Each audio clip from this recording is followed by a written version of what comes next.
हे देवा पखुजटवा नमस्कार सर्वांना, मी अनिता स्वागत करते तुमचं एका नवीन व्हिडिओमध्ये आणि यूट्यूब चॅनलमध्ये.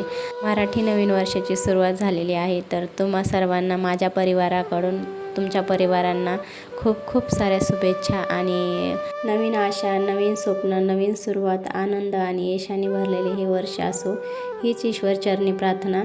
आणि हे वर्ष तुम्हाला सुख, समृद्धी आणि आनंद तुमच्या आयुष्यात फुलत राहावं. मराठी नवीन वर्षाच्या पुन्हा एकदा तुम्हाला खूप खूप साऱ्या शुभेच्छा. सगळ्यात अगोदर आंघोळ वगैरे करून सगळी घरातली साफसफाई, स्वच्छ केलं अंगणसुद्धा. आणि ते सगळी तयारी तर करून ठेवली होती, पण 7च्या नंतर गुढी उभा करायची होती, त्यामुळं मग आणि ते तर 6:15लाच बाहेर म्हणजे कंपनी जात असतात, पण 7 वाजेपर्यंत थांबले.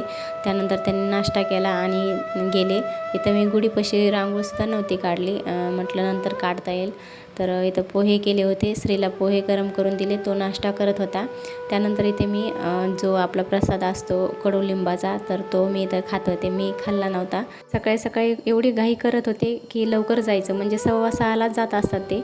तर आज 7-7:30 वाजले होते घरीच, कारण की 7च्या नंतरच गुढी उभा करणार होते, त्यामुळं मग थांबावंच लागलं. आणि मला तर असं वाटतं देवाचं करायचं जर असेल नंतर असं निवांत करायला पाहिजे, शांत मनाने.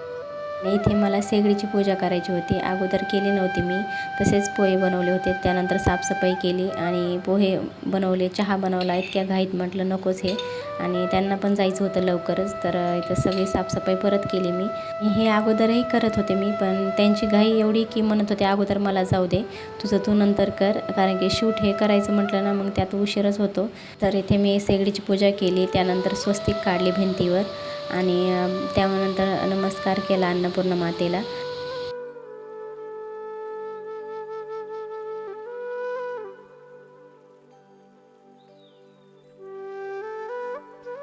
त्यानंतर दरवाजावर स्वस्तिक काढले आणि दोन्ही दरवाजे मी स्वच्छ केले होते, सकाळी कपड्याने पुसून काढले होते. आणि त्यानंतर उंबरठा लेपन केलं. उंबरठा लेपन केलं नाही मी, नुसतं हळदीचे 5 अशा रेषा ओढते मी हळदीच्या, आणि उंबरठा लेपन केलं तर श्री त्याच्यावर पाय देतो, तर ते नको वाटतं. आणि त्यात लाकडाचा उंबरठा नाही येतो, ह्यानं फरशी बसवलेली आहे आणि लाकडाचं असल्यानंतर छान वाटतं लेपन करायला, त्यामुळे मी करत नाही. आणि ते शेवयाची खीर बनवायची होती मला. तर असं म्हणतात कधी गोडाचा पदार्थ अगोदर करावा, पण मी त्या अगोदर कुकर लावलं होतं पलीकडे, त्यानंतर दूध गरम केलं खिरीसाठी.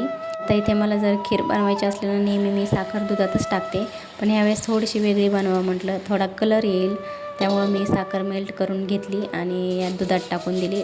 तर इथे मी जायफळ खिसत होते, माझ्याकडे छोटीशी खिसणी नाही आहे, त्यामुळे मी मोठ्या खिसणीत खिसत होते. ते थोडंसं मीठ टाकलं मी, गोडाच्या पदार्थात थोडंसं मीठ टाकतात. आणि असं म्हणतात अगोदर गोडाचा पदार्थ बनवायला पाहिजे, म्हणजे नैवेद्यासाठी बनवत असाल तर गोडाचा पदार्थ बनवायला पाहिजे. पण मी इथं अगोदर कुकर लावला होता, कारण की श्री झोपलेला आहे आणि तो आजारी आहे, आणि तो उठल्यानंतर मला काहीच करू देत नाही, आणि त्यामुळं मी अगोदर कुकर लावला. आणि खीर होईल तोपर्यंत म्हटलं डाळ भात तयार होईल, त्यामुळं मी अगोदर कुकर लावला. आणि इथे मला काजूची भाजी बनवायची होती, त्यासाठी मी काजू अगोदर पाण्यात भिजवत टाकले होते. त्यानंतर इथं कांदा आणि काश्मीरी लाल मिरची ह्यात टाकून थोडा वेळ शिजू दिले. आणि इथे मी मिक्सरच्या भांड्यात लसूण, अद्रक, कोथिंबीर, जिरे हे सगळं बारीक करून घेतलं. आणि त्यानंतर परत हे कांदा आणि मिरची जी टाकली होती त्याची पेस्ट करून घेतली. आणि ही कलरसाठी मी टाकली होती मिरची, आपण नाही टाकली तरी चालते. त्यानंतर काजू, त्याची पेस्ट करून घेतली. तर इथे मी पीठ मळून ठेवलं होतं अगोदरच, आणि इथे श्रीला एवढी सर्दी झाली ना, तो झोपेतून उठला होता. ते मी भाजीसाठी जे पेस्ट बनवली होती ती साईडला ठेवली, आणि एकच मी पापडी आणि 4 पुऱ्या तळून घेतल्या. हे नैवेद्यासाठी बनवत होते मी, आणि आम्हाला चपात्या बनवायच्या होत्या, कारण की मी आजारी आणि तो सुद्धा आजारी होता. इथं मी काजू तळून घेतले अगोदर. त्याच तेलामध्ये मी जिरे, मोहरी आणि कांदा कट करून टाकला. त्यानंतर टोमॅटो, कोथिंबीर आणि जे आपण पेस्ट केली होती दोन्ही अद्रक लसणाची ती टाकली, चांगलं परतून घेतलं. त्यानंतर कांद्याची आणि मिरचीची पेस्ट टाकली, तेल सुटेपर्यंत चांगलं परतून घेतलं. त्यानंतर इथं धना पावडर, जिरा पावडर टाकले. ते मी थोडंसं लाल मिरची पावडर टाकलं. त्यानंतर गावाकडचा जो हा मसाला आहे अंबारी मसाला, प्रवीण मसाला, तर तो टाकला. त्यानंतर कसुरी मेथी टाकली, चांगलं परतून घेतलं. इथे मी गरम पाणी करून टाकलं, कारण की मसाले जळत होते आणि म्हटलं चांगले शिजतील, त्यामुळे झाकण ठेवून शिजू दिलं थोडा वेळ.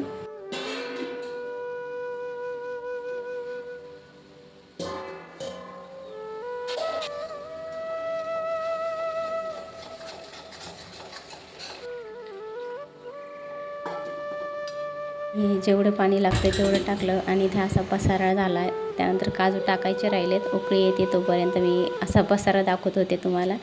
तर आता हे सगळं उचलून घ्यायचं. त्या अगोदर मी गुढीला नैवेद्य दाखवला आहे अशा पद्धतीने.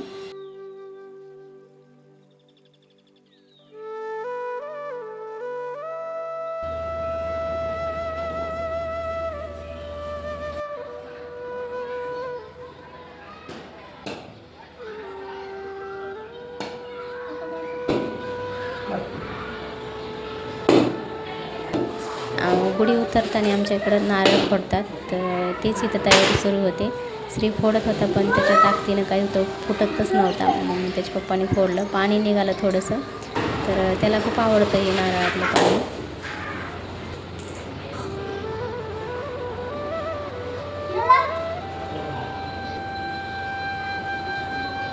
तर नवीन वर्षाचे खूप लोक मोठी मोठी खरेदी करतात, पण मी छोटीशी आणि खूपच माझ्यासाठी महत्त्वाची खरेदी केलेली आहे. तर तुम्ही काय खरेदी केली नक्की कमेंट करून सांगा. तर मी इथं नर्सरीमध्ये गेलते आणि माझ्याकडे तुळशीचं रोप नव्हतं, तर ते मी पाडव्याच्या दिवशी घेऊन आले आणि त्यात गुरुवारसुद्धा होता. नंतर घरी आलोत आणि जेवण केलं आणि जे सकाळी बनवलं होतं तेच खाल्लं. कारण की दुपारच्या वेळेस मी शेपूची भाजी बनवली होती आणि दोघांनीही तीच खाल्ली आणि ही भाजी तशीच होती. त्यामुळं मग तेच जेवण केलं. इथंच व्हिडिओ संपवते. व्हिडिओ बघितल्याबद्दल धन्यवाद. इकडे बघ.